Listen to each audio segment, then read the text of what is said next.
Let me share with you something that I see in the youth group, but I also see in the church at large, individual congregations.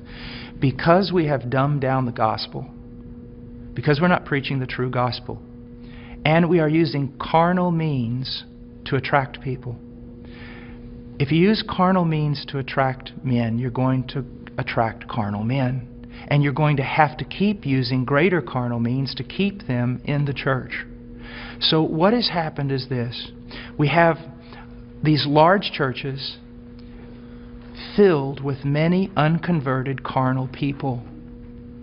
But in those churches, we also have this small group of people that honestly want Christ. And they honestly want His Word. And they honestly want to be transformed. They don't need anything else. All they need is true worship of the true God and Scripture being preached to them and lived out before them. That's what they want. Now I want to tell you the great sin of the American pastor.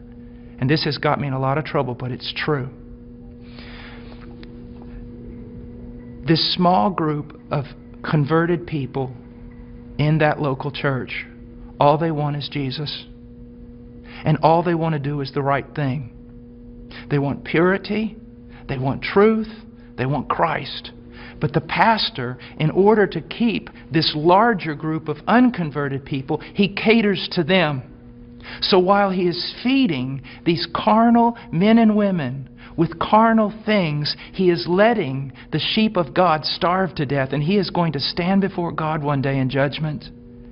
Listen, brother, if my wife was going grocery shopping, and when she was going out to her car, some men assailed her, attacked her brutally, and you walked by, and you did not want to get involved because you didn't want to cause trouble, you didn't want to put yourself in harm's way, you just wanted everything to go smooth.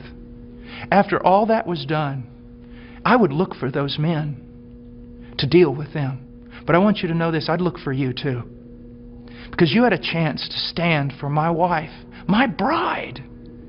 And out of self-preservation or wrong ideas, you did not do it. You're just as much responsible as those men who attacked her. And that's what's happening all throughout America with pastors. It's the bride of Christ. There are sheep in all these churches, many of them, even churches that seem somewhat heretical in places. You'll usually find a group of people who truly want Christ, but the leadership is catering to the carnal and letting the bride of Christ starve to death, impoverished. And that is wrong. And there's going to be judgment for it. And the same thing is happening to the youth. I know young people that say, you know, Brother Paul, I listen to you all the time. And I said, well, what about your church? He goes, well, they don't preach this. It's not what the other young people want. And so they give them what they want. I'm starving to death. A little child of God, it would be better that a millstone be tied around your neck than you cause this little one to stumble.